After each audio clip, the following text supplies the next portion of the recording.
तरक्की पसंद फिक्र के हामिल थे। इर्तिका इंस्टीट्यूट के ज़ेर एहतमाम हम बाकायदगी से 15 रोज़ा सेशन करते हैं मुख्तलिफ़ मौज़ूआत पे। इसके अलावा सेमिनार्स और कॉन्फ्रेंसेस का भी इनेकाद करते हैं जो पाकिस्तान की सियासी, समाजी और दीगर इशूज़ के हवाले से होती हैं। ख़ास तौर से हर साल हमारे 2 स्पेशल सालाना लेक्चर सीरीज़ होती हैं। एक हमजा वाहिद लेक्चर सीरीज़ जिसका 1991 में शुरू हुई, उसके बाद हमजा अलवी डिस्टिंग्विश लेक्चर जो है वो उसके बाद 1992 से शुरू हुआ। इनमें मुख्तलिफ़ बैनुल-अक़वामी और मकामी उमूर के ऊपर बात होती है और हमने कोविड के दौर में भी ये सिलसिला जारी रहा और जूम के थ्रू हम अपनी कॉन्फ्रेंसों का भी इनेकाद किया, लेक्चर सीरीज़ भी की और मुख्तलिफ़ उमूर के ऊपर प्रोग्राम हमारे होते रहे। अकबर जैदी साहब, डॉक्टर तारिक रहमान साहब, ख़वातीन और हज़रात, ये एक छोटा सा तारुफ मैंने लिखा है। वैसे तो मैं 20 साल से ये तारुफ करा रहा हूँ, लेकिन अपनी तहरीर को 20 साल तक पढ़ना तो मेरे लिए तो बहुत ही खुशगवार तजुर्बा नहीं था। आज मैंने कुछ और ही लिखा है। प्रोफेसर हमजा अलवी पाकिस्तान ही नहीं बल्कि दुनिया इल्म के एक सरकर्दा समाजी साइंसदान और थ्योरिस्ट थे। हमजा साहब ने अपने 82 साल के अरसे हयात में जो गैर मामूली इल्मी और फ़िक्री काम किया, उसकी अहमियत को समाजी उलूम के दीगर मुफ़क्किरीन, मुहक़्क़िक़ीन और असातिज़ा ने न सिर्फ ये कि तस्लीम किया बल्कि इस काम को आगे बढ़ाने की कारआमद कोशिशें भी कीं। प्रोफेसर हमजा अलवी की इल्मी खिदमात के मुख्तसर तारुफ के लिए भी एक तवील मज़मून दरकार है, लेकिन बहुत इख्तिसार के साथ बयान किया जाए तो इस काम की 4 बुनियादी जहतों को नज़रअंदाज नहीं किया जा सकता। अव्वल, उन्होंने पाकिस्तान के समाज की तारीख़ी, इक़्तिसादी और सियासी बुनियादों को अपना मौजू बनाया और इस हवाले से जो तहरीरें सुपुर्द क़लम की वो अपने जौहर में मार्क्सी तर्ज़ फ़िक्र की नुमाइंदगी करती हैं। मार्क्स के तसव्वुरात को हमअसर दुनिया में अपने तज्ज़ियों के लिए इस्तेमाल करने वालों में हमजा साहब का नाम नुमायाँ है। वो अमेरिका, यूरोप और दूसरे ख़ित्तों के मार्क्सी मुफ़क्किरीन में एक नुमायाँ मकाम के हामिल हैं। उन्होंने ये मकाम 2 वजूह से हासिल किया। एक तो उनका मार्क्सिज़म का मुतालिया बहुत गहरा और तनक़ीदी नुक़्ते नज़र का हामिल था और दोयम ये कि उन्होंने इस मार्क्सी इल्म का बड़े तख्लीक़ी अंदाज में इतलाक़ उन मौज़ूआत पर किया जो उनके ज़ेर मुतालिया थे।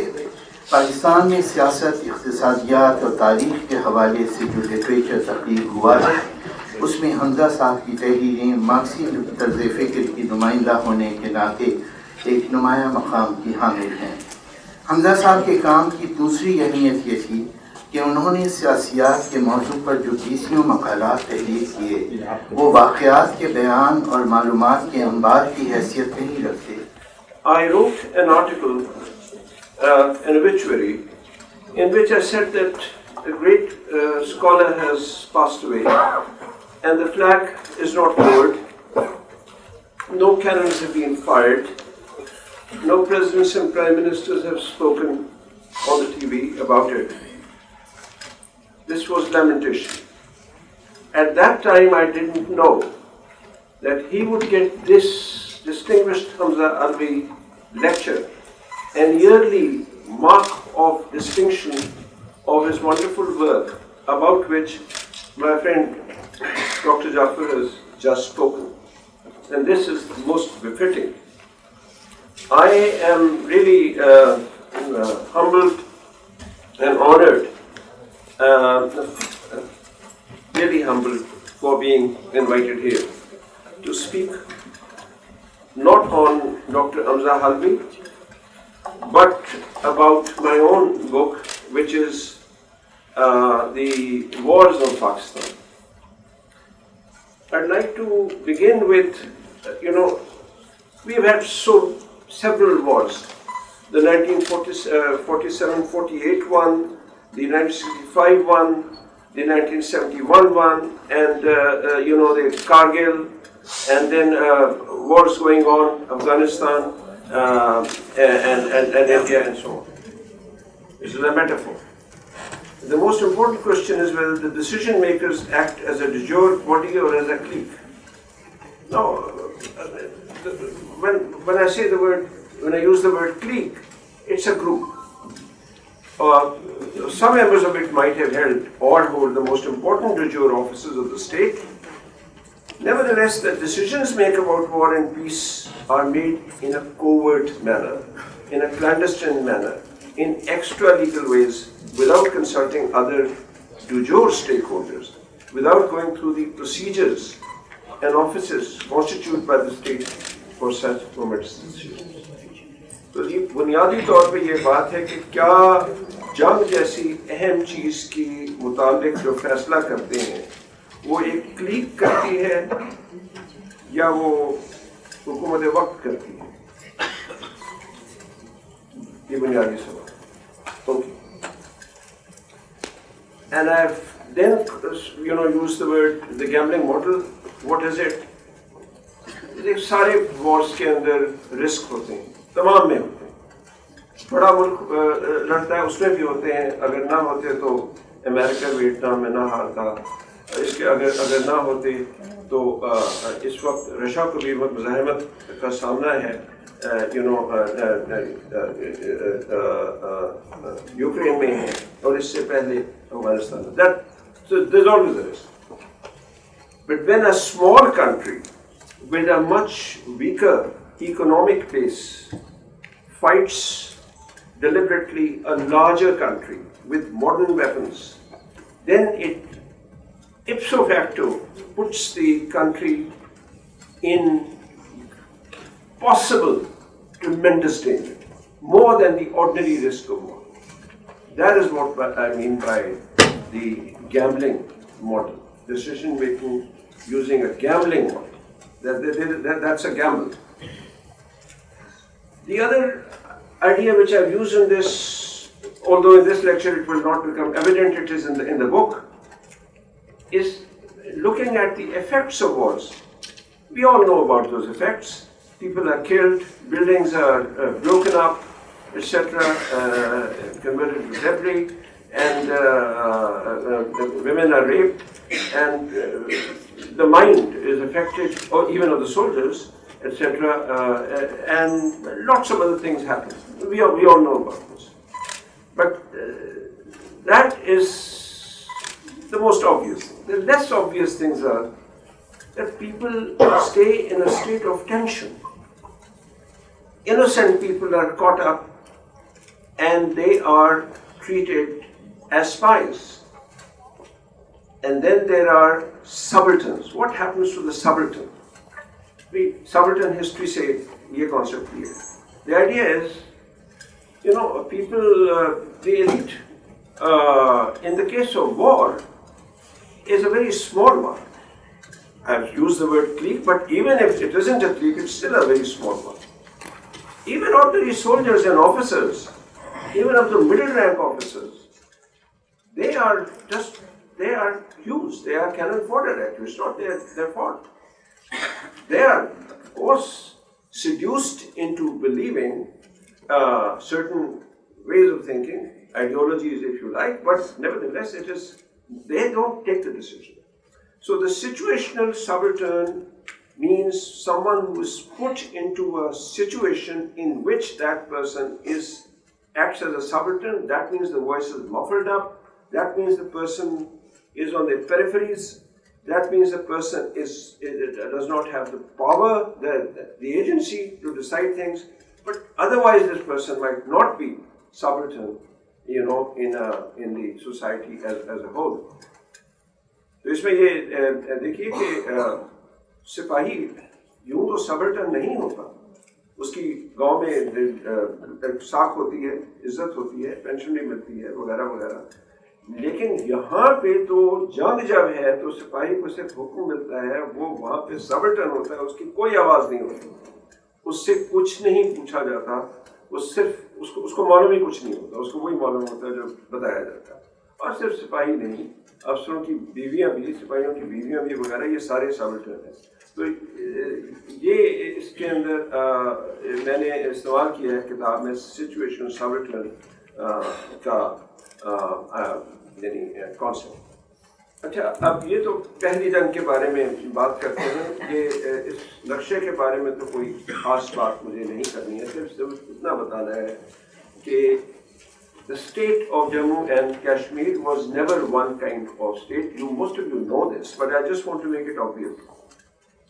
Because the claim of both the governments of India and Pakistan is that the former state should belong to us. Now the point is, the state is a highly divided state and does not actually belong to any one country to begin with, demographically at least, culturally also, economically also. It is a divided state. अब उसमें ये है कि देखिए, अगर this one, ये एक तो रिलीजन में नहीं, यहाँ पे they are Dogra Rajputs, mostly Hindus. In the valley of Kashmir, mostly Muslims. यहाँ पे Buddhists हैं, उसके साथ there are some Shia Muslims too, but Buddhist mostly, etc. So and here of course Azad Kashmir, northern areas, mostly Muslim. Okay, so it was a divided state anyway. Now I'll come to the major decision, and the major decision was not by the government of Pakistan as such, acting as government. It was by a clique in which the highest decision makers of the state were present. Mr. Jinnah, Governor General, was there, and Liaquat Ali Khan, Prime Minister, was there. Some ministers were there. The Commander Chief of the Army was excluded, and everyone else was excluded. What was the idea? The idea was we are going to use non-state actors, tribesmen from the frontier province. And this was to be denied. So one of the diaries of this man Cunningham says that he met on the 29th of October 1947 in Lahore, and the diary is as follows. I pointed out that until 4 to 5 days ago, I did not even know whether the entry of my tribes into Kashmir was in accordance with his and Liaquat's policy or not. Jinnah se baat kar rahe hain, Liaquat's policy or not, and that my last orders on which I was still working were that the tribes were not wanted until Pakistan asked for them, and that I had not been told they were wanted, and that I had told all my officers not to assist, though they could not prevent the movement. If this was Jinnah's definite policy, I was quite prepared to support it, provided I didn't have to do one thing and say something else. If I were to do this, Jinnah must face the risk that the cooperation of some of my officers with the tribesmen would become known and might be condemned by a word opinion. The idea is that not everybody was told that there is a covert policy of using tribesmen, and war was never declared, and in short there was this possibility of denial, plausible deniability by a clique. Who was part of this clique on the military side? Of course there were officers of the rank up at the most colonel. Colonel Akbar at that time he was not a general, although he called himself one. He called himself General Tariq, but he was a colonel, full colonel. He wasn't a general. Other people were there, pretty senior officers, maybe brigadiers were asked, but they were indirectly in it. Otherwise, the Commander Chief of the Army, General Gracie, was not informed. None of the senior officers were informed to begin with. Lest you be wondering whether India was actually justified in taking over Kashmir, well, it was really a game of power. India was not justified in taking over Hyderabad. It did by military force, right? As far as Kashmir was concerned, legally speaking, India took action once the Maharaja signed that treaty. Now Lamb has said that the actual time of the signing of that treaty is different from the time when the troops came over there, etc. That might be so. That might be so. There might be a delay of 12 hours. That is possible. But nevertheless, the Maharaja did want to sign because the tribesmen had attacked. That is why he wanted. So legally, India was not wrong. India had a legal right. However, this legal right, which India had, was conditional. Because when the treaty had gone, accession, the treaty of, Kashmir, the Maharaja says that yes, I will accept accession. When this went to the government of India, Lord Mountbatten as Governor General wrote on it, subject to the will of the people. So then it was subject to the will of the people, and that of course did not happen. There were many reasons for it, and the reasons. The main reason actually was that Nehru didn't really want to do it. Although Mountbatten has written on it, but he really didn't want to change the status quo. India was there, they got there. Now India is, if you consider the moral standpoint, India is no longer justified now in holding Kashmir because now it is against the will, it's obvious will of the people. At that time, actually, in the valley, people were with Sheikh Abdullah. And Sheikh Abdullah was their elected leader. So it wasn't actually against the will of the people at that time of the valley and also of the Maharaja's own areas. What we call Azad Kashmir, by the way, had not been freed by the tribesmen. Here, local people had actually made efforts and freed it earlier.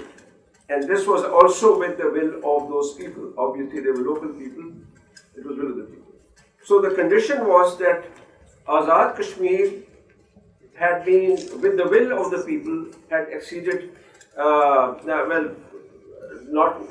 exceeded, but had decided to leave the Maharaja's rule and also Delhi's. And the condition over there was that the will of the people was to stay with India at that time. This moral thing happened later that India suppressed them and now they don't have that right because they tortured them and all. But my main point is none of these. My main point is that actually it was a clique which took this action. What these people did, the rape and the murder, etc., that is given in my book and it's given elsewhere too, but I've given it in detail in my book. All this at the cost of the people was because this clique took this decision of using non-state actors. Well, what happened in 1965? By 1965, first of all, it was quite clear that Nehru was not going to concede Kashmir. This was clear. And I've got letters. You can also see them because they are printed letters, etc. That Nehru had said that, this is, not in so many words, but he expressed the idea that this is an old story and that the situation has changed. So there is no question of doing it now. Pakistan too, by the way, one condition was that the army would have to withdraw from these areas, both the Azad Kashmir and the other areas, etc. But this did not happen. So on both sides didn't happen. But anyway, Nehru had this idea, and by that time there were grumblings against the rulers of that time, Sheikh Abdullah.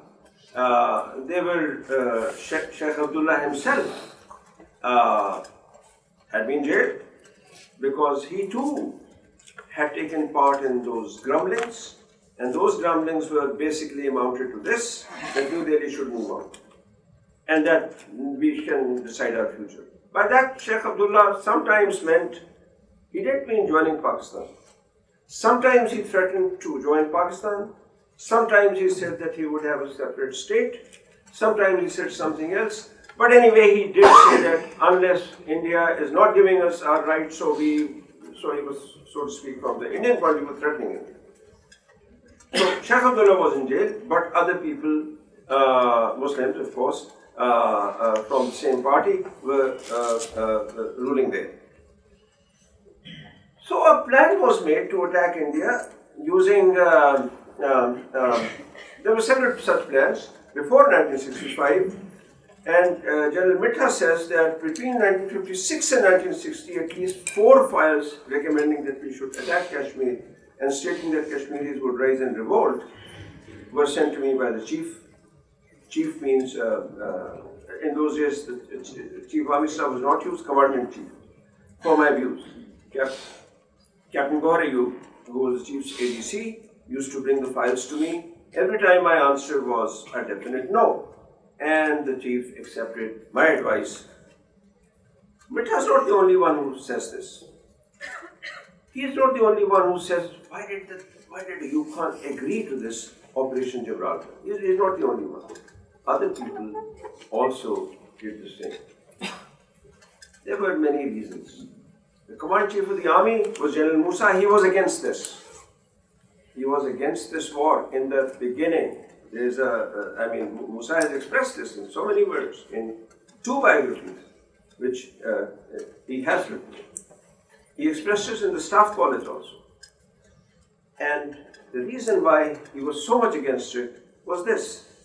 Because one of the actions in this war was not just Operation Gibraltar, which meant Operation Nusrat and so on, which meant moving military people in civilian clothes across the line of control towards Indian administrated Kashmir. This was not the only thing. ये तो वही पुरानी वाली बात थी ना कि वहाँ जाके कुछ लोगों को मूव किया जाए, लेकिन ये छुपे हुए हों और ये सामने न जाहिर करें कि पाकिस्तान आर्मी से हैं, ये वो वाली बात थी। इनको तो आप कह सकते हैं कि भाई अपनी तरफ से किया होगा, हमारे है ही नहीं। लेकिन this is another thing. Note this. This is the international boundary. And one of the ideas was to attack, यहाँ से जाके अखनूर को attack. Now that went crossing the international boundary. That is one reason why Musa feared there might be a war, because you can't cross the international boundary without a war. The strange for us, is that although a little before this there have been tension between India and Pakistan, etc., down below,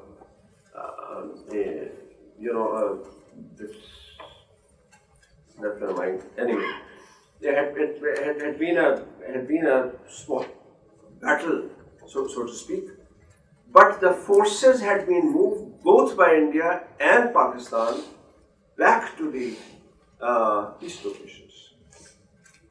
Now, that is very strange, but both had acted upon this. They had actually promised this, and they acted upon this. They said, we promise. That tension was in April, so they actually acted upon it, and till September, the actual forces of both Pakistan and India were not on the border. They were so true to each other. Some people write that Pakistani forces were so inept, so generals were so inefficient that they didn't move to coastal border. That's not true. That is true for both sides, actually, if you call it that. Actually, nobody expected that this would happen. It was only when the forces were moving towards for some orders from above, and it was the Prime Minister, Lal Bahadur Shastri, who actually gave the order for attack, because the Indian CNC rightly said that they were not prepared, the forces were not on the border. And the Pakistan CNC, General Musa wasn't prepared either. But he was probably prepared a little more because he knew about this. and since he must have prepared something or the other. This is not very clear actually. But anyway, on the 6th of September, when India launched its attack in order to save India, their defensive attack, because there was the only way when forces would move away from Akhnur was to attack Lahore, Sialkot and then down Lahore. This was the only way.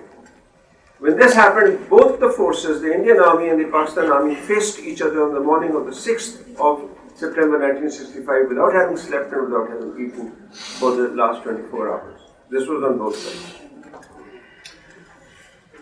So who were the planners?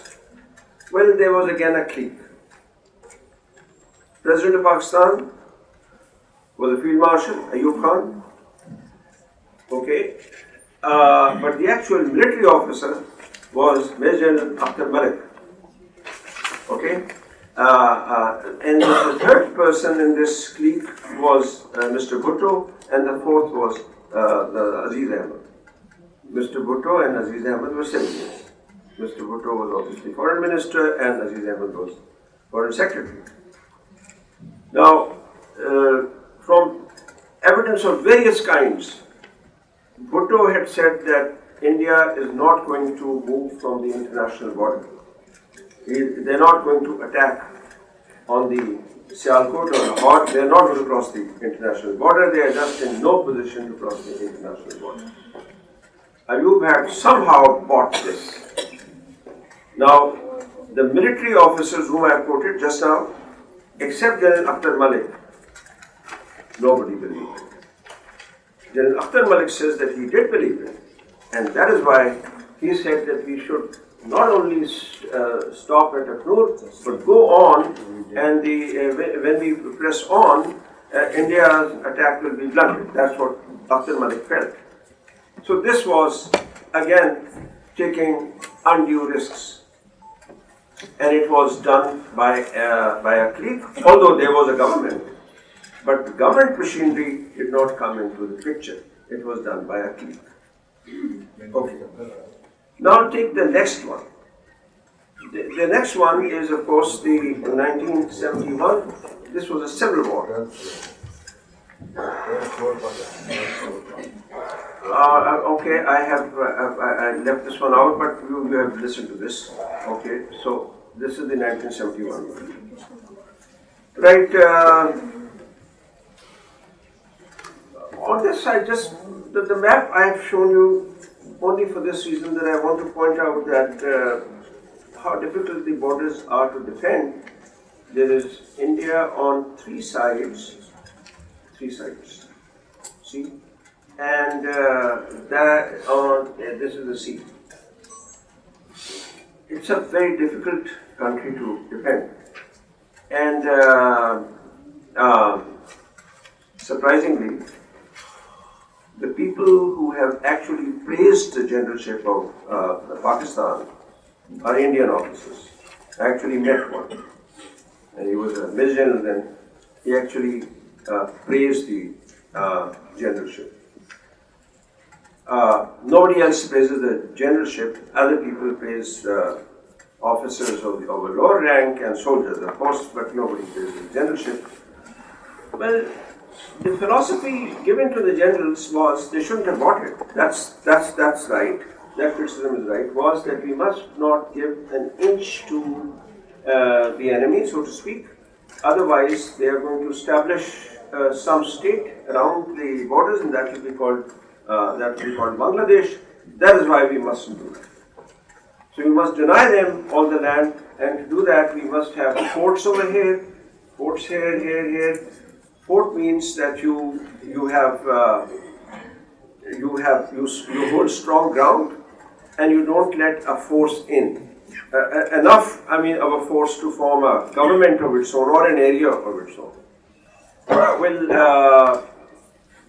that philosophy, we are not really bothered about the battles in this lecture. Whatever that philosophy was, that was adhered to for some reason, and therefore the fortresses were there, and India sent paratroopers here around Dhaka, and the fortresses were not conquered, they were bypassed.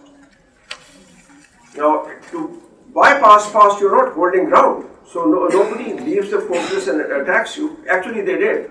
But basically, if you bypass the fortress and you congregate here, etc., you lose very few soldiers and you can go on. Besides, of course, the Indians were helped by the Bengalis. Now, what was the Civil War about? Look, the Civil War was about, you have read, obviously, you must have read how little power the Bengalis had. Political power, they had very little. Right? They were not in powerful political positions. You have also heard, and I'm sure some of you have read Ronald Jahan's book about the economic power that they were deprived. And that is why they said कि हमें लाहौर की सड़कों से person की खुशबू आती है. In other words, they meant that the money which we create by selling our jute is used in Islamabad and Lahore. Most of the money was obviously going to the armed forces. So, in those days, foreign exchange was earned by selling jute. So, this was quite correct. If you look at the figures, you find that not even in 1970 were the figures of import and export equal. The East Pakistan exported more jute and the imports to East Pakistan were less. West Pakistan, the balance of payments was such that West Pakistan got more money and East Pakistan got less money. The language movement was not really only about language, it was a symbol. The language movement, I went to interview people, etc., and otherwise read about it and wrote about it. The language movement was really about an ethnicity which is a majority, not a minority, which is expressing itself, trying to find its voice and saying we are being suppressed, this is internal colonialism. And you are trying to suppress our language, which is an obvious symbol. But when the language was given, what happened? Nothing much really changed. Because it was first, this was given at a cost.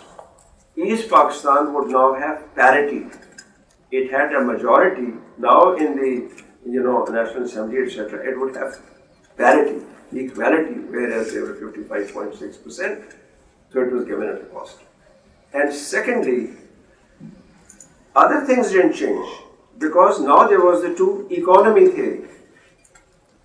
In Bangladesh, Dr. Akbar Zadi is here and he knows about the economic side of it. But what a little I have read makes it quite clear that Bengali economists used to emphasize upon this, that there are actually two economies. One is fattening itself on the remains of the other. That is what they used to say. This is colorful language, but they put it in economic terms. But when they spoke, then they spoke in very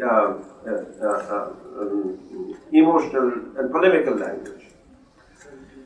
One other thing which has not been expressed very clearly, but which I have expressed in my book, and that is that they were humiliated. If you call people Kala and Chota and treat them, you are Hinduized, etc., the hurt of that sinks in more than the economic woes. For the reason that the economic woes affect common people who are in any case faring badly, even in the Punjab and everywhere. But if you hurt someone by saying ki Kala or Chota, and this is a middle class person who is articulate and will write things, etc., that's never going to be forgiven. That's not going to be forgiven. And this is the aspect. This was middle class civil service officers, students, military officers and others who served in the Western Bank, on whom were confronted by West Pakistani sitting over there. It's not easy to imagine how hurt they felt. But since I have read these, reports by people and interviewed it, etc., I find that this was a huge thing. And the emotional triggering, जो गुस्सा किसी को आता है, ज़लील होके, वो जो है वो मिडिल क्लास लोग वो कभी भूलते नहीं। ये हिंदुस्तान में जब अंग्रेज थे तो जो क्लब में नहीं आने देते थे तो हिंदुस्तानी मिडिल क्लास तो कभी नहीं भूली, आज तक नहीं भूली उस बात को।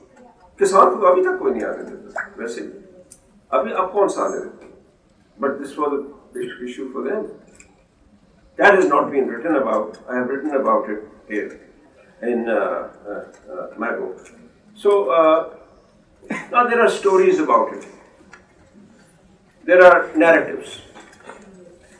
Pakistan's narrative is that, the Bengalis killed our people, raped our girls, etc., and they rebelled against us, and the soldiers mutinied, East Pakistan Rifles and EBR mutinied. तो फिर जब गद्दारी है और म्यूटिनी है तो उसका इलाज क्या है? मिलिट्री एक्शन के अलावा कोई इलाज नहीं। That's and there's some people believed it, of course. They were in the army, they believed it, and they did what they thought was their duty. That was their narrative. Now this narrative is not quite correct. It is true that there were atrocities against Biharis and against West Pakistanis. But from, the assembly was, Yahya Khan said that cancelled the meeting of the National Assembly in Dhaka. And from there were grumblings, there were a lot of jeering of the army, etc. There was anger, all these things were there. A few Biharis were attacked also, all these things were here. Bihari-Bengali tension was going on anyway. So up to that time, till the 25th, all these things went on, but there was no mass rape or mass killing, etc. of Biharis and West Pakistanis at this time. The army fired some bullets also. That too happened. Because there were some Bihari Bengali riots, but Bihari Bengali riots had taken place earlier also.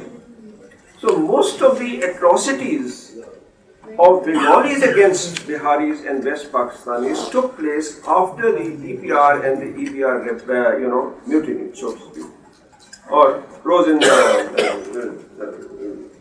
revolt. They were armed soldiers. They killed their officers. It is after that. And when did that happen? Well, that happened after the military action of the night of 25 and 26. So this part of the West Pakistani narrative is incorrect. It is mixed up two events. It is not correct. The second part of the West Pakistani narrative is that the Bengalis, most Bengalis were actually with us. They were loyal, and only a few, had been brainwashed by India, which had been trying to break East Pakistan since 1947. Let's look at this one. Now, when I was writing Language and Politics in Pakistan, I read a top secret file, which was in Dhaka, and in that it said that the CID, it was a CID report, and they said India did not do as much as we thought it could during the Bengali language movement. And so it was not something which had been decided beforehand. There were people who used to talk like that, but actually this is not true to say that the whole thing was planned by India, as has been done by many West Pakistani writers. Third part is that Bengalis were with us, only a few were with them, or wo jo few the, wo to bahut thode the. The rest of the what is so-called Mukti Bahini were Indian agents. Not true again, because the story that that Indira Gandhi sent some troops to East Bengal was actually spread by the opposition at a time when they were about to be arrested. There is no truth in it. Some troops might have gone to train, but otherwise the numbers, the names, the camps where Bengalis were trained, etc., Mukti Bahini was trained, people who were trained, lots and beams of material on them is there. They were Bengalis. They were fired by Bengali nationalism. They risked their life. They went there to get trained, etc. And so they were, and Bengalis actually helped Indians. Now, who says Bengalis helped Indians? Would you believe it? Pakistani officers say that. In most books they write, Pakistani officers, generals, they write that one could see the same people who would actually kill a pilot of ours would save a pilot of India's, would guide Indian troops and give them food. What does that show? Obviously that they considered Pakistanis as people who were colonizing them. Most of them, when I interviewed them, used to tell me that girls were dancing in saffron clothes when they greeted Indian soldiers. Well, what does that show? I mean, I was too polite to point out to them, but the fact is it shows they considered the Indians benefactors. There must be some reason for it. So this part of the story is wrong. Now come to the Bangladeshi narrative. The Bangladeshi narrative is that West Pakistanis did all the killing, all the rapes, which amounted to 3 million people killed and 200,000 women raped, etc. And we didn't do anything. That is not true either. First, numbers cannot be determined. Shamila Bose has written a book on it and she has toned the numbers down. So they are not 3 million. And I also read a story by a civil servant who was the, let's say, something like aide of Mujib Sahib. And he said that we whispered 3 lakhs into his ear, but he did not know about English numbers. So when he said that in English, he made it 3 million. Whether that is true or not, I don't know. But the numbers are probably not as high. And the numbers of the rapes are also probably not so high. That does not mean that it's not important. Actually, numbers don't matter so much. It is the resonance. It's one person killed also matters. So we must not forget that these people were in power and such things did happen. Therefore, we can't quarrel about numbers. All I'm saying is that the Bangladesh narrative is also exaggerated, like most narratives are. Now, India's narrative. India's narrative is that we helped, we had no intention to do anything. We were very peaceful, but since we were saddled with all these, so many people, refugees came, we had to do something about it, so all we did was to help them. And Yahya Khan attacked on the 3rd of December. The attack came from West Pakistan, and Yahya Khan attacked, we didn't do anything. Not true again. He says at one place, he was called to lecture, and he said that Indira Gandhi invited me to a conference of ministers, and governors and all. And I went over there, and she said, General, I want you to move across the border. This was April 1971. General, I want you to move across the border to do something to East Pakistan, militarily. And Sam Manekshaw says, Madam Prime Minister, in that case, you must choose another commander-in-chief of your army. I will have to resign because it cannot be done. And then he told her, whether he actually used these terms right before her or not, this is what he says. But he does say that I pointed out to the Prime Minister that the monsoon is going to come very soon. and this is April, monsoon is going to come in June. And the tanks will not be usable. And secondly, the army is not prepared. And you don't prepare an army for a huge venture like that in a month's time. You can't do that. And thirdly, Pakistan army is no joke. So therefore, it is wise for us to wait till November. The monsoon will be over. We will know what the Pakistan army is facing, and a civil war is difficult to face. By that time, they'll be weary, they'll be tired. That's the time to attack. The time was fixed. 3rd December, Yahya attacked.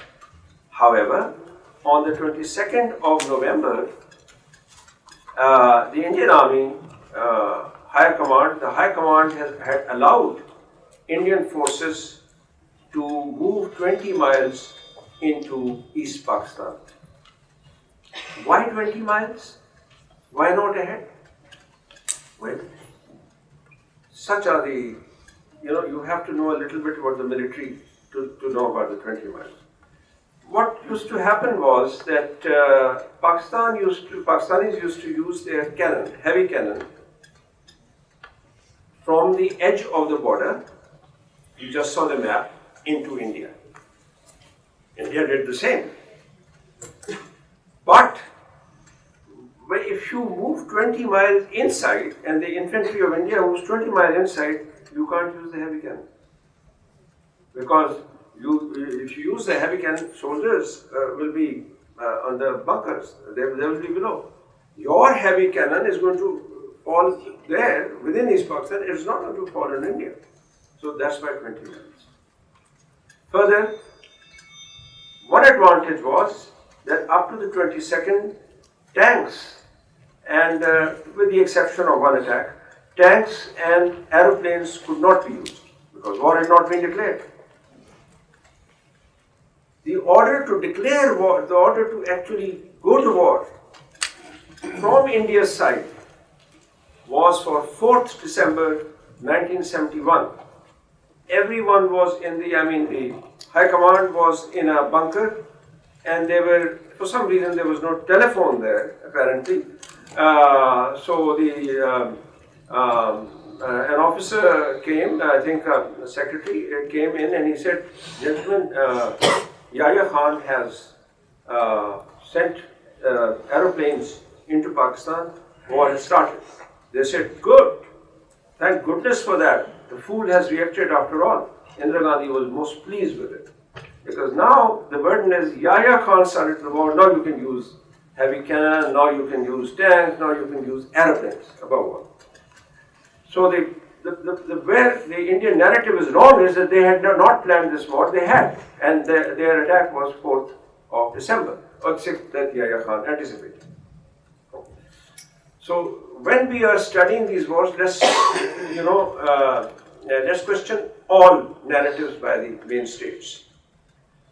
But we don't know what happened to the people. Well, this is difficult to say. Between the night of the 25th and 26th, there is so much evidence that it's difficult to choose from it. I have deliberately chosen the evidence of Sarmila Bose because Sarmila Bose is considered anti-Bangladesh and pro-Pakistan. And she is here narrating reporting of the conversation of an officer with another. You can read it, but I will read it out. What do you think would be the Officer A, the approximate number of casualties of the university? Just give me an approximate number in your view. What will be the number killed or wounded or captured? Just give me a rough figure. Over. Officer 88, approximately 300 over. Well done, 300 killed. Anybody wounded, captured, over? 88, I believe only in one thing is 300 killed, over. 88, yes, I agree with you. That's much easier, Nothing asked, nothing done. You don't have to explain anything. Well, once again, well done. No, this is she said this is an actual report. Of course, I've heard these sort of reports otherwise also. Samila Post is not the only source. So apart from numbers, we do know that there was an attack, and the EBR, East Bengal Rifles, and the EPR, East Bengal Regiment, and EPR, East Pakistan Rifles, both came after this action. Of this there is ample proof. Both came after this action. Okay? And then there are so many tragic stories. The Bengalis sacrificed the flower of their youth. They fought the regular army, and then they fought the religious organization Al-Badr, Al-Shams. Al-Badr was trained by the Pakistan Army at the Pir Khana, and Al-Shams was trained at Khulna. And one doesn't want to talk about this unsavory subject of rape, but according to newspaper reports from Bangladesh, now this is newspaper reports, 25,000 to 195,000 pregnancies, 3,000 babies were born, but abortions took place, etc. But rape is something which happened to West Pakistanis also.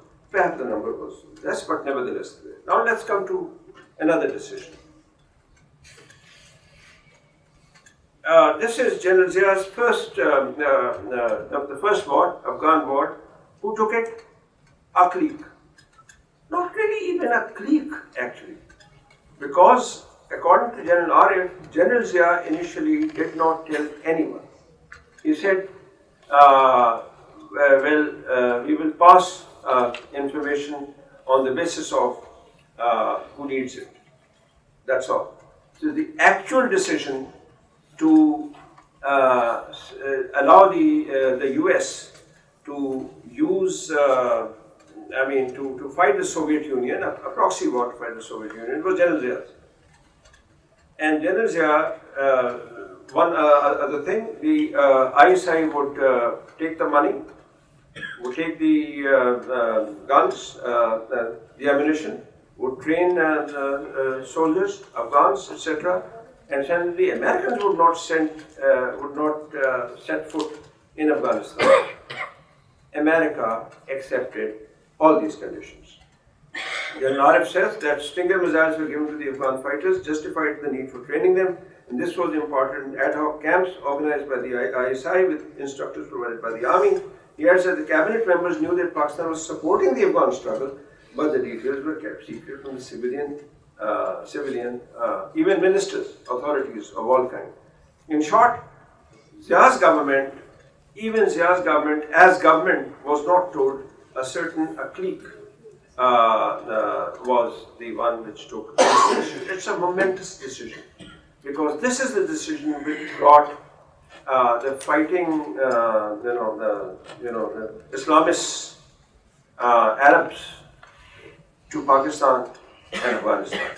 This is the one which brought what we experience as the Taliban movement now, the extremist movements to Pakistan. It's a decision which we are facing the consequences of today. And this was taken by one person. And how much risk he put Pakistan into? I mean, Soviet Union could have dropped a few bombs here. And there is a person, Avaktoros, who was an intelligence agent in the CIA, and he says, if I was there, I would have burned Karachi by now. And I would have dropped some bombs in Islamabad, and to hell with Pakistan. We would have seen what would have happened. There were people of that kind also. Only the high command was not like this. So we escaped this. I mean, high command of Russia was not like this. I mean, the Soviet Union. So we escaped this. But otherwise, this could have happened. So this was both the case of taking inordinate risk and also a clique. Now, let's this is just how the ammunition was distributed. And the person who was doing it was Brigadier Yusuf. He's written a book, and Afghanistan, the Bear Trap, and he says that we gave Hikmat-e-Ali 18 to 20%, Rabbani 18 to 19%, Sayyaf 17 to 18%, Khalis 13 to 15%, Nabi 13 to 15%, Gilani 10 to 11%, Mujaddidi trailing behind with 3.5%. And Yusuf says that, that means most of those who were very strict, very gung-ho type, they were the ones who were given more arms and ammunition. Okay. Now come to the next decision. I know I'm going a bit fast, but I would like you to question. That's why I'm going fast. Siachen and Kargil. Here again, it's a clique. General Musharraf, Siachen is India's war. This was left as no man's land by both Pakistan and India. The British had also not bothered about it. Everybody thought nobody's going to come to this wasteland, this snowy field and fight here. But what happened was that it was easier. It was not Pakistan's fault. It was just simply easier to climb up from here. So people would come here to Islamabad and they would get the NOC to climb up, they would go from here. Now some nationalists in India didn't like it. And so this time the nationalists in India, with the Indian army, actually came and occupied the upper part of it. This obviously Pakistan reacted to this, and their reaction was that a war started, which is going on till today. And in Siachen, once again, contrary to India's behavior otherwise, in Siachen Pakistan had asked them to withdraw, had reached a peace treaty, so to speak, but the Indian government had done the same, but Indian generals did not. And this has been, I'm quoting it on the authority of an Indian scholar, that Indian generals, it's not that Indian generals have no authority at all on the decisions, because in Siachen, they were the ones who didn't want to withdraw. And they are paying much more for this in terms of money, in terms of number of people killed, number of people maimed, number of people psychologically harmed. They're paying more. Not that it's any good for anybody. For us, human beings are human beings, but nevertheless, it is the intransigence of India. Kargil, however, is a different matter. In Kargil, the occupation of the military decision came entirely from Pakistan. And it was General Musharraf, Lieutenant General Mahmood Ahmad, Corps Commander of the division based in Rawalpindi, 11th Division, Lieutenant General Muhammad Aziz Khan. The officer who executed it was Major General Javed Hassan. And these four people, not even the Commander Chief of the Navy was told, nobody was told. They went and occupied these heights. Some people tell me that Nawaz Sharif was told about it. Sartaj Aziz Saab maintains that he wasn't. He was foreign minister, and he says all this happened before me. He was not told till much later. And one thing which I would like to point out is that the language which is used in the maps, if you see, this map is probably easier to understand than the maps shown with a lot of detail. The military maps have a lot of detail. They have to be. So they have got to show lots of things in it. Who's occupying what, etc. They are very difficult to understand for a civilian. So probably even if someone did explain Nawaz Sharif, we would not understand it. But Sartaj says that General Majid Malik was there. He didn't understand it either. We were not told. Well, whatever. But anyway, in this war, once again, India was attacked, and the loss of life was tremendous. In the beginning, they did not. Pakistan would say these are not our soldiers at all. And Naseem Zahra has written a book on it, in which all this is given in detail. I have read a number of books on it. I've also read the Indian side. And many times, Indian officers would return. This Colonel Sher Khan, his body was returned by India with full military honors. So this was a war in which initially Pakistanis who died were not claimed. Later on they were. Amar Chowk, there is an Amar Chowk there, Lieutenant Amar died. In the beginning his body was not claimed. I have access to his family. my wife went there, interviewed them, and they said that they were very angry with Musharraf because of what he were not doing. Now we come to the war which is still going on. And this is the second Afghan war and a war of within Pakistan, also within India. There were two aspects of this war. One was that with the, when General Musharraf was actually playing both.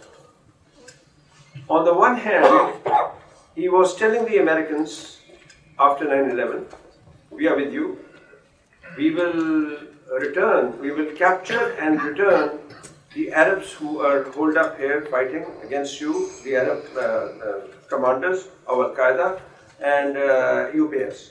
And the Americans said, okay. And he was doing it also. On the other hand, he was also seeing to it that not all the fighters were killed and not all the Islamist fighters were harmed. So he was running with the hound, he was hunting with the hare and hunting with the hound and running with the hare. He was both policies. The other policy was there, General Shani explained it once. He said that these are our assets for the reason that we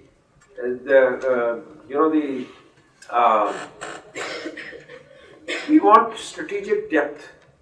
By strategic depth is not just your planes go and park somewhere. We don't want an enemy to sit in Afghanistan, because if there's an enemy in India and there's an enemy in Afghanistan, then we are in jeopardy. پھر تو دونوں طرف سے مار پڑی. لہٰذا یہ نہیں چاہیے. تو افغانستان میں طالبان کی حکومت ہو کیونکہ وہ ہندوستان کے خلاف ہے. تو لہٰذا امریکہ کو ہرواؤ, کم از کم وہ جو جس گورنمنٹ کو چھوڑ کے جا رہے ہیں ان کو طاقتور نہ ہونے دو, تاکہ فائنلی جب امریکن چلے جائیں, کتنے دنوں میں جائیں گے, 10 سال 20 سال, پھر چلے ہی گئے نا 20 سال, تو وہاں سے طالبان آ جائیں اور ہمیں اس کا فائدہ ہے. ایکچولی اس کو فائدہ نہیں, اس کا تو اب یعنی nowadays you face that there may be trouble in Swat. لیکن the proxy war between Pakistan and India, that dictated that this policy should be followed, and it was followed. This is just how many treaties the Taliban broke. They broke every treaty. Unka to ye tha ki gain power, and once you have power, then you attack. Jab power nahi hai to treaty karo. But governments of Pakistan, all of them, used to talk about peace with them. یہاں تک کہ چودھری نثار صاحب بہت روئے پیٹے تھے جب Taliban commander حکیم اللہ مسعود کی ڈیتھ ہوئی. تو یہ ایسا ہمارے یہاں ہوتا رہا, اور پبلک کی سمپتھی ان کے ساتھ تھی. آئی ڈڈ ناٹ فلی انڈرسٹینڈ کیوں پبلک کی سمپتھی ان کے ساتھ تھی, لیکن وہ میری بیوقوفی ہے کہ میں نہیں سمجھا. عوام جو سنتے تھے وہ تو یہ نہیں سنتے تھے نا جو میں کچھ پڑھتا تھا. عوام تو یہ سنتے تھے کہ یہ افغانستان نے حملہ کر دیا, ایک غیر ملک ہے, وہ آ کے بیٹھ گیا ہے, وہ ڈرون سے اٹیک کرتا ہے, پاکستان کے بارڈرز کو وائلیٹ کرتا ہے, سوورنٹی کو وائلیٹ کرتا ہے, وہ مارتا ہے پٹھانوں کو, تو ان میں سے کچھ جو ہیں وہ بدلہ لینے کے لیے آ جاتے ہیں, اور بدلہ وہ اس طرح لیتے ہیں کہ وہ سوسائڈ اٹیک. یہ پاکستانی لوگ سنتے تھے, تو وہ پھر اس کے حساب سے ان کے اٹیک بغیر پاکستان کی حکومت کے کبھی نہیں. At times they were actually requested. جن کیان نے ایک بار ریکویسٹ کی تھی کہ فلانی چیز ہم کر رہے ہیں وہاں پہ, تو ذرا ڈرون سے کور دے دیں. دوسری بات یہ ہے کہ the drones did kill many of the Taliban leadership to the extent that they were in real trouble, کیونکہ ان کی لیڈرشپ منتشر ہو گئی تھی, اس کو مار دیا.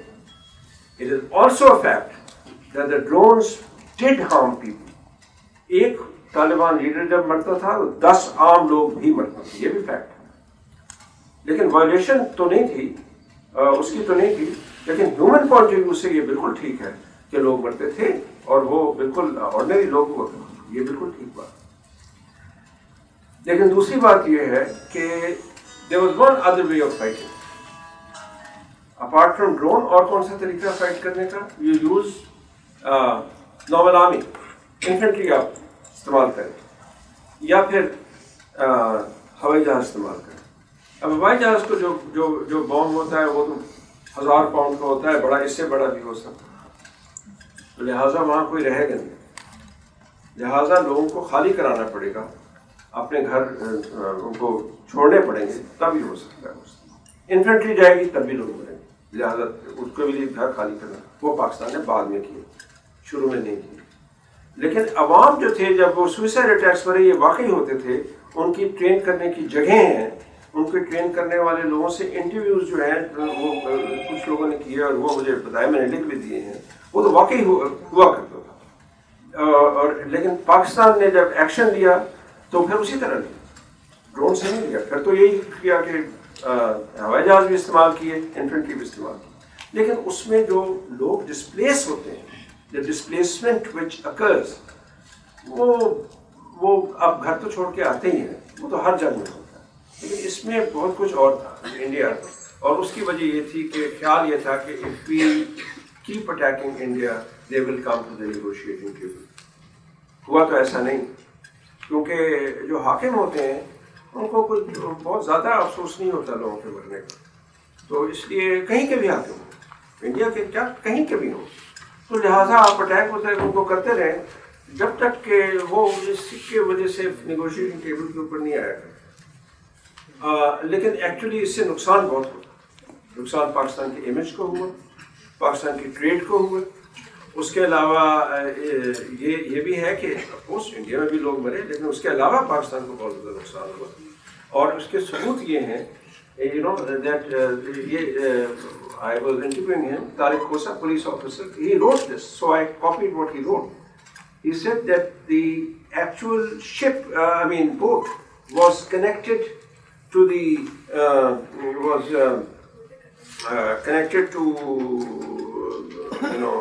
dinghy abandoned in Mumbai harbour. They were traced back to imports from Japan to Karachi.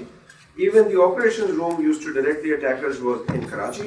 The communication through voice over internet protocol were unearthed. یہ طارق خوشی صاحب نے لکھا ہوا ہے Y G. My question is that کہ ہم جب وہاں پر تھے, پریکٹیکلی ہم دیکھتے تھے, تو جو ظلم TTP نے کیے ہیں وہاں کے جو سویلین کے ساتھ, وہ اگر ہم آرمی کے ساتھ ہم ان کو یعنی دیکھیں کہ کس نے زیادہ وہ کی ہے, یعنی عام لوگوں کو ٹارگیٹ کیا ہے, تو ہم آرمی کو زیادہ دیکھتے ہیں وہاں پر. So who is come forward to ask question from army? Because in democracy this is not possible. اور ملٹری سسٹم میں تو آپ نہیں پوچھ سکتے. ایڈریس میں کرنا چاہیے تھا آرمی کے اپنے انٹرسٹ میں بھی یہی کہ اس کو ایڈریس کیا جاتا تاکہ لوگ دوبارہ طالبان کی طرف نہ جائیں. اور ابھی میرے خیال میں اس چیز کو وہ آفٹر آل جب لوگوں کی آواز ہے اور ایک موومنٹ ہے تو اس کو موومنٹ کے طور پہ لینا چاہیے. دشمن کی تو نہیں ہے, ہمارے لوگ ہیں, اور ان کے ساتھ طالبان نے ظلم کیا ہے. اب کیا ہم بھی ان کی نہ سنیں؟ بالکل. اس میں یہ ہے کہ کارگل ٹو دا کو, یہ ٹائٹل نسیم زہرا کی تھیسس یہ ہے کہ ان کو ڈر یہ تھا کہ یہ ایکشن لینے والے ہیں. میرے خیال میں تو خیر وہ شاید اتنی ہمت نہیں کرتے کہ ایکشن لیتے. جہاں تک اس کا سوال ہے کہ واقعی انفارم کیا تھا یا نہیں, اب سلطان عزیز صاحب تو یہی کہتے ہیں کہ نہیں کیا. کچھ اور لوگ کہتے ہیں کہ یہ ہو ہی نہیں سکتا کہ نہ کیا ہو. لیکن یہ کہ اس میں دیکھیے میں آپ کو ایک چیز بتاؤں, یہاں کوئی بورڈ نہیں ہے ورنہ میں آپ کو دکھاتا. اگر جب ایک ملٹری میپ جو ہوتا ہے اس کے اندر اگر آپ یہ بتائیں کہ یہ ایک پہاڑی, یہ ایک پہاڑی, یہ ایک پہاڑی, اور اگر آپ یہ کہیں کہ we are trying to take the hill tops to strengthen our position, اور اسی قسم کے الفاظ بولے جاتے ہیں, تو جو سویلین ہوتا ہے اس کی سمجھ میں نہیں آتا کہ یہ اس میں غلط کیا ہے. جب آپ اوپر بیٹھے ہوں گے, نیچے سے جو آئے گا اس کو آپ مار سکتے ہیں نا, تو آپ اوپر بیٹھے ہوئے ہیں. اب یہ اگر آپ نے نہیں بتایا کہ یہ جو ہل ٹاپ ہے یہ 10 کلومیٹر اندر ہے جس کو وہ اپنا ایریا بناتے ہیں, تو اس کی سمجھ میں کبھی نہیں آئے گا, کیونکہ اس میپ کے اوپر کسی سویلین کو وہ لائنز نہیں نظر آئی. ہاں یہ اور بات ہے کہ مطلب وہاں جنرل بھی تھے اور ان کی بھی سمجھ میں نہیں آیا وغیرہ, یہ مجھے اس کا نہیں معلوم. اس سوال کے اندر چونکہ یہ ابھی تک کنٹروورسی چل رہی کہ بتایا نہیں بتایا، آئی ڈونٹ نو. ایک آپ کی کیا ویوز ہیں کہ یہ تو ایک کنٹروورشل وار تھی اور پھر پاکستان آرمی نے اپنے جو کیجولٹیز ہوئیں ان کو بھی مطلب ڈسون کیا؟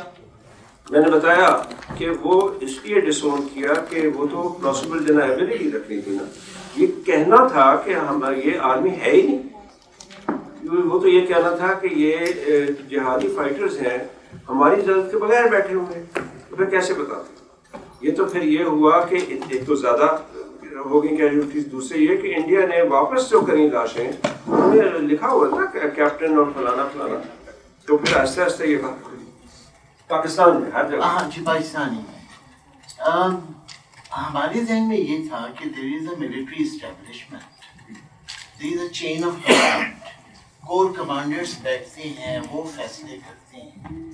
اگر ٹھیک فیصلے کر رہے ہیں تو ہم تو ملٹری اسٹیبلشمنٹ کو ایبزارو کر دیتے ہیں کہ سارے یہ جنگجوانہ مہم جوئی سے، اور ہم کور کمانڈرز کے جو گروپ ہے اس کو 14-15 کور کمانڈرز ہیں، ان کو سب کو ہم ایبزارو کر رہے ہیں، کہہ رہے ہیں کسی بھی 2 یا 3 لوگ ہوتے ہیں جو بیٹھ کے یہ فیصلے کر رہے ہیں.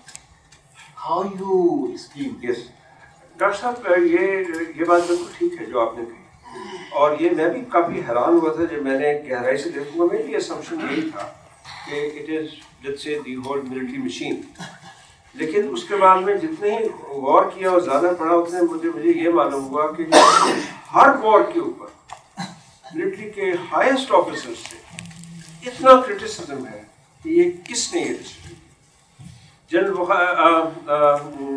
ایڈمرل بخاری نے جب سلطان عزیز صاحب کو بھیجا جا رہا تھا تب تو کافی ہو گئی، جون تھا، سلطان عزیز صاحب کو انڈیا بھیجا جا رہا تھا کہ دیکھو یہ مت کیا کہ آنا ہم ہائٹ سے وڈرا نہیں کریں گے. حالانکہ تب ہائٹس خالی ہونی شروع ہو گئی تھی انڈیا کی طرف. یہ سب کچھ تو ایڈمرل بخاری نے کہا واٹ از آف دس وار، یہ ہے کیا. اور 65 میں تو یہ بھی کہتے ہیں، اس کا مجھے کوئی ثبوت نہیں ملا، لیکن یہ بھی کہتے ہیں کہ the naval CNC was not informed. انہوں نے ریڈیو پہ سنا. نور خان نے یہ کہا ہے انٹرویو میں کہا کہ مجھے 5 تاریخ کی صبح پتہ چلا کہ انڈین فورسز جو ہیں آ رہی ہیں. میں نے GHQ میں فون کر کے پوچھا تو انہوں نے کہا ہاں ایسا ہو رہا ہے. تو اچھا، اس کے علاوہ میں نے یہ کور کمانڈرز اس کے لیے جو یعنی ہے یعنی 65 وغیرہ کے لیے کہیں نہیں بیٹھے. پہلے میں تو خیر ان کو بتایا ہی، وہ تو انگریز تھے، وہ تو چلو اور بات، لیکن 65 کے اندر بھی کبھی کور کمانڈر نہیں بیٹھ گئے. فیصلہ ہو چکا، جنرل موسیٰ سے پوچھا گیا، انہوں نے کہا آئی اپوز اٹ. اس کے بعد میں ان کے اوپر کچھ پریشر ہوگا کہ اینڈ میں انہوں نے یہ آخری جو ان کا نوٹ ہے وہ یہی ہے کہ گو ہے. اچھا، اس کے بعد میں انہوں نے بھی یہ کہیں نہیں لکھا ہوا ہے کہ بہت سے لوگ بیٹھے، یہ کہیں نہیں ہے. ہاں یہ ضرور ہے کہ اینڈ میں جنرل موسیٰ نے جنرل بختیار رانا کو کہا کہ بھائی تم اویئر ہو جاؤ، لیکن وہ تو پھر 4 کی already asked, but I am now altering a little my question. Don't you think that war is too serious a matter to be left to the generals? Even if it is a clique of generals, a small number of generals, it should be discussed in the parliament or in the political circles. War is too serious a matter to be left to politicians or generals or anyone.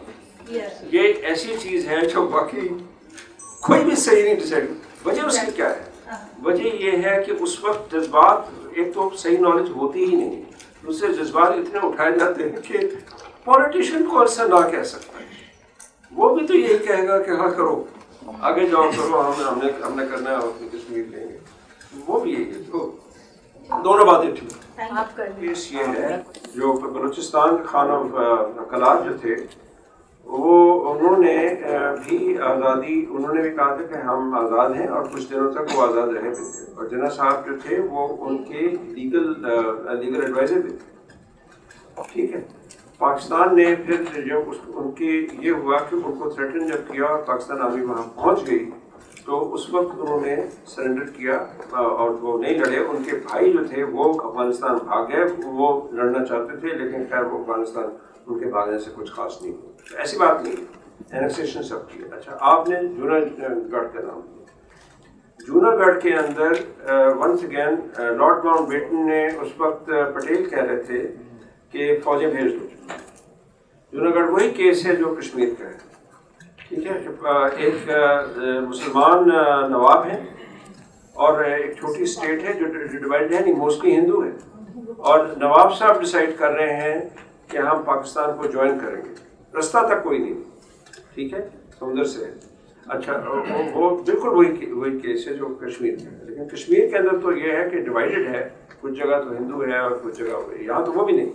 11 سے لے کے آج تک یہ جو wars ہوئی ہیں, جن کو بہت شارٹ وارز بھی ہیں یا ان کو آپ انٹرنل بھی کہہ سکتے ہیں, تو کیا اس میں جو ملٹری کا رول ہے, اور جو انہوں نے جہاں جہادی جو پیدا کیے ہیں, طالبان ہیں یا مجاہدین ہیں, تو اس میں ہمیں یہ نہیں لگتا کہ کیا ملٹری اور یہ جہادی جو ہے یہ ایک ہی سکے کے دو رخ ہیں؟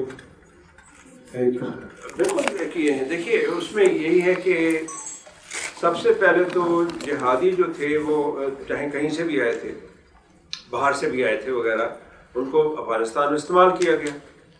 وہ جنگ تو امریکہ کی تھی, سوویت یونین کے لیے, لیکن ظاہر ہے کہ پاکستان نے ہیلپ کیا نا, اور وہ جہادی وہاں استعمال ہوئے. اس کے بعد میں وہی لوگ, ان جیسے لوگ انڈیا کے لیے استعمال کیے. بالکل یہ ہے. اور تبھی تو وہ ملٹری کے خلاف ہو گئے کہ وہ تو سمجھتے تھے کہ یہ ہمارے دوست ہیں, ان کے آپس میں ریلیشن شپس تھے. وہ ان کو یہ لگا کہ یہ تو ہماری چھری گھونپ دی ہماری پیٹھ میں. یہ کیسے ہوا کہ کل تک تو یہ کہتے تھے کہ ٹھیک ہے تم جہادی ہو, تم ہیرو ہو, سب کچھ ہو, آج کہہ رہے ہیں کہ نہیں ہے. ان کو یہ برا لگا نا, تو یہ تو ہوا ہے. لیکن یہ تھا کہ اس وقت اچھا مشرف کے پاس اس وقت اکارڈنگ ٹو مشرف کوئی آپشن نہیں تھا. آپشن ضیاء الحق کے پاس ضرور تھی. ضیاء الحق کے پاس یہ آپشن تھا کہ وہ رشا کو گرانے کی کوشش کے اندر یہ جنگ نہ کرتے. لیکن یہ تو شاید بہت کم لوگوں کو معلوم ہے کہ بھٹو صاحب نے پہلے ٹرین کیا تھا جہادیز کو افغانستان کو تنگ کرنے کے لیے. حکمت یار ان میں سے تھے. تو یہ پالیسی پرانی ہے. اس کے بعد میں جب یعنی جب حکومت گری ہے ان کی اور مارکسسٹ آئے ہیں, تو اس وقت آلریڈی پاکستان کے یعنی ٹرین لوگ اور پاکستان ان کو مدد کر رہا تھا جو لڑ رہے تھے مارکسسٹ کے خلاف. امریکہ بعد میں آیا, یہ تو کر رہے تھے, لیکن وہ بہت چھوٹا اسکیل تھا.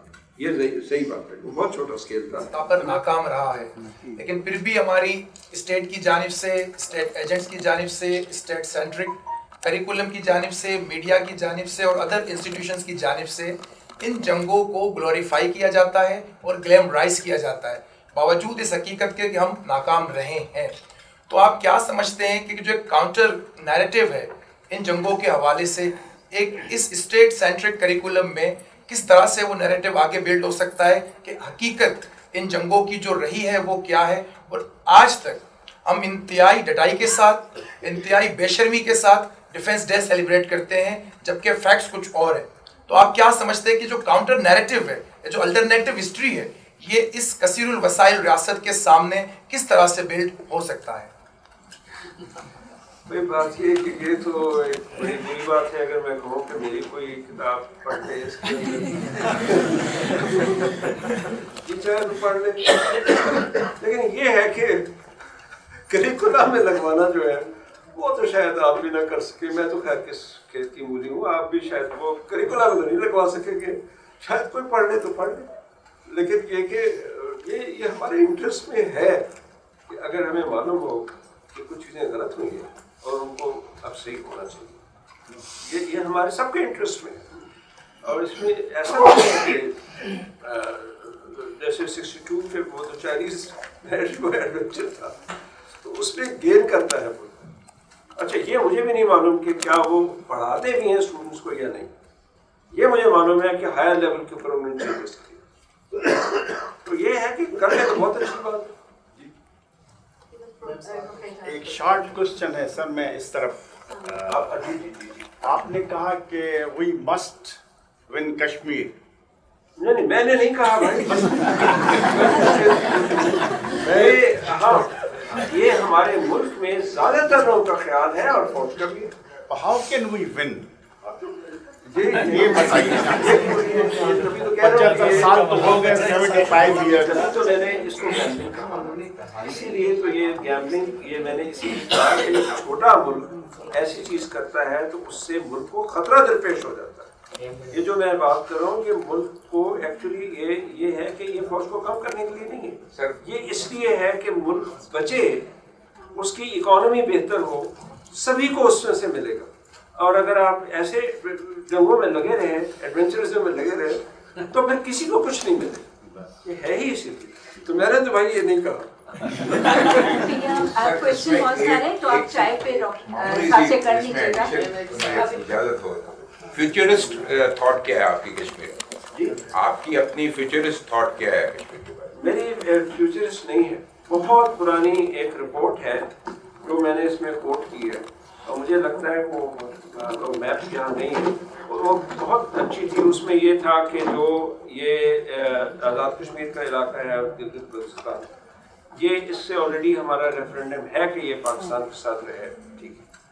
दूसरा रहा ये जहाँ महाराजा का अपना इलाका था जम्मू, ये इंडिया के साथ रहे, वो तो मोस्टली हिंदू भी है, और महाराजा का अपना इलाका भी था, वो राजपूत हैं, डोगरा राजपूत हैं। अब रह गई वादी, तो वादी के अंदर या तो वो उनसे पूछ लिया जाए, और ये ऐसी चीज़ इंडिया और पाकिस्तान दोनों फोर्सेस निकाल के उनसे पूछ लिया जाए तुम आज़ाद होना चाहते हो या पाकिस्तान या इंडिया। अब आज़ाद होने वाली बात ना पाकिस्तान मानता है ना इंडिया, ये कोई नहीं मानता। हालांकि तीसरा ऑप्शन ये है, और आजकल मेरे ख्याल में इस ऑप्शन को वो पसंद करेंगे कि हम आज़ाद हो जाए। इंडिया से तो वो कई दफ़ा कह चुके हैं ना, तभी तो टॉर्चर हो रहा है, सब कुछ हो रहा है, लेकिन वो पाकिस्तान के साथ भी नहीं मिलेंगे। ये मेरा अपना ख्याल है, हो सकता है मिल जाए। कुछ सर्कल्स में दबे लफ्जों में हमें भी कहते हैं, तो ठीक है। तो अगर ये बात है, अच्छा इसको चुनाव फार्मूला भी कहा गया है वगैरह, ये तो मेरा नहीं है, बहुत से लोगों ने कहा है, लेकिन इसको दोनों नहीं मानते, ना इंडिया मानता है ना पाकिस्तान। इस फॉर्म के अंदर वो दोनों एक भी हो जाते हैं कि मानना नहीं है और चाकू करती भी। मैं खास तौर पे तारिक रहमान इर्तिका तो ये कहता रहता है हर साल, लेकिन तारिक रहमान साहब का आना और मेरा इनके साथ हर दूसरे दिन फ़ोन होता था कि आप बताएं कि वो आ रहे हैं नहीं आ रहे, उनकी तबीयत सही है नहीं है। सुना है कि कुछ क्या कहते हैं कोई लॉन्ग मार्च भी हुई है, मैंने खबर नहीं सुनी लेकिन सुना था उड़ते उड़ते आई थी कोई लॉन्ग मार्च भी लाहौर में शुरू होने वाली। मैंने कहा इनको फ्लाइट शायद ना मिले। तो बस आप लोगों का सबका शुक्रिया। चाय मौजूद है मेरे ख्याल से नीचे वाले फ्लोर पे। 2 महीने बात करना चाहूँगा, मैं माफ़ी चाहता हूँ, 2-4 मिनट आप लोगों के लूँगा। सबसे पहले तो मुझे बेइंतहा खुशी है कि यहाँ पर नौजवानों की बड़ी तादाद जो है वो नज़र आई, और इसके लिए की टीम और उसके साथी और उसके सपोर्टर्स जो हैं उन लोगों ने जो है वो बहुत जो है वो हमारे साथ काम किया। ये कोविड के बाद एक बहुत बड़ा जो है नौजवानों को इकट्ठा करने का मौका हमें मिला था। उसमें मैं समझता हूँ कि जहाँ पर इर्तिका की अपनी ख्वाहिश है हमेशा से, जब मैंने इर्तिका में काम करना शुरू किया था तो उस वक्त मुझसे कहा गया था कि अब कोई बचा नहीं है, आखिरी सांसें। मैंने कहा ओके कोई बात नहीं, ये आखिरी सांसें जो है ये जवान सांसों में तब्दील हो जाएंगी। आज बैठे हुए हमारे साथ। और मैं दोबारा ये बात कहूँगा कि बहुत कोशिश हमने की है हमारे सब साथियों ने कि यूनिवर्सिटीज़ में और कॉलेजेस में हम इर्तिका को लेकर जाएं और वहाँ पर जो है वो मुश्तरका जो है वो प्रोग्राम कर सकें, लेकिन हमें बहुत ज़्यादा कामयाबी नहीं हुई। मैं इस प्लेटफॉर्म की विसातत से अपने साथियों के इस ख्वाहिश को आप लोगों के सामने रखना चाहूँगा, क्योंकि मुख्तलिफ यूनिवर्सिटीज़ के लोग यहाँ पर बैठे हुए हैं जो पब्लिक यूनिवर्सिटीज़ के भी हैं और प्राइवेट यूनिवर्सिटीज़ के भी हैं, कि वो इस सिलसिले में हमारी मदद करें। सराय साहब, आपसे भी मुझे कहना है आप अपने रिसोर्सेज को इस्तेमाल कीजिए और इर्तिका इंस्टीट्यूट के इस मकसद को कि वो नौजवानों तक पहुँच सके, इस बात को जो है वो हम हासिल कर सकें, क्योंकि मुझे और कोई फोरम नज़र नहीं आता। I am really sorry to say कि जो पब्लिक यूनिवर्सिटीज़ हैं उसमें मतलब वो रिसर्च की सीट्स हैं ही नहीं। वहाँ लोग मार्क्स के लिए जाते हैं, नंबर लेते हैं और उनके पास कोई नॉलेज नहीं होती, रिसर्च तो होती नहीं है इस तरह से। लेकिन प्राइवेट सेक्टर की यूनिवर्सिटीज़ में है, वो लोग ये तय करके आते हैं कि अब यहाँ से जाना है, जाना है, वो जो कुछ भी मेहनत इन्होंने की होती है उन बच्चों के साथ, वो शायद इस पाकिस्तान में उस तरह से बाकी रहती नहीं है। इसलिए मैं ये बात कहने के लिए मैंने आपका वक्त लिया। आप लोग जो हैं अपने स्टूडेंट्स को जो है वो इर्तिका इंस्टीट्यूट के प्रोग्राम्स में शामिल करने के लिए हमारी जो है वो साथ है। एक बात। दूसरी बात ये है कि मुझे नहीं मालूम कि मैं तारिक रहमान साहब का शुक्रिया कैसे अदा कर सकता हूँ।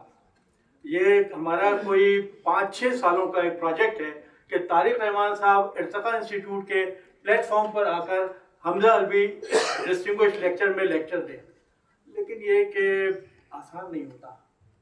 लोगों के ख्यालात बदलते रहते हैं, बदलवाने पड़ते हैं, मेहनत करनी पड़ती है। मुझे खुशी है, मुझे ज़ाती तौर पर खुशी है कि 5 साल की एक्सरसाइज के बाद और बर्दाश्त के बाद हम इस काबिल हुए कि आज हमारे साथ तारिक रहमान साहब बैठे हैं। और तारिक रहमान साहब की जो खूबी है वो जुबैदा मुस्तफ़ा ने जिस तरह हमारे साथ शेयर की और जिस तरह से उसको हमारे साथ करवाया, मेरा ख्याल है उसका तस्करा किए बगैर हम रह नहीं सकते। जुबैदा मुस्तफ़ा साहिबा इर्तिका इंस्टीट्यूट की एग्जीक्यूटिव कमेटी की मेंबर हैं। हमारी ख्वाहिश पर, हमारी फरमाइश पर, हमारी ज़िद पर, हमारे जो हम उनके सामने बहुत छोटे हैं उनसे मनवा कर हमने उन्हें इसमें शामिल किया। मैं मुख्तसर कर रहा हूँ, प्लीज़ मुझे 2 मिनट दे दीजिए। मुझे मालूम है कि वक्त ले रहा हूँ, लेकिन मुझे कह लेने दीजिए अपने दिल की बात।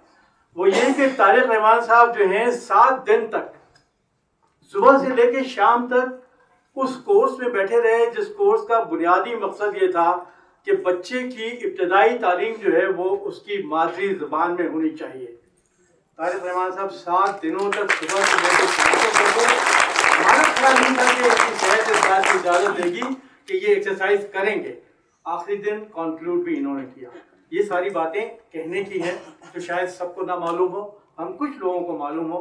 तो इस वक्त मैं ये अहमियत उजागर करना चाहता हूँ कि हमारे दरमियान में जो लोग मौजूद हैं दाएं और बाएं सामने, ये सारे लोग बहुत कीमती हैं हमारे लिए।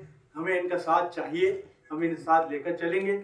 आखिर में एक रिवायत है कि हम अपने स्पीकर को एक शील्ड जो है वो प्रेजेंट करते हैं। मैं अकबर ज़की साहब से कहूँगा कि तारिक रहमान साहब को इर्तिका की जानिब से ये शील्ड जो है। एक बात की मैं वजाहत कर दूं, दुरानी साहब के IBA पब्लिक सेक्टर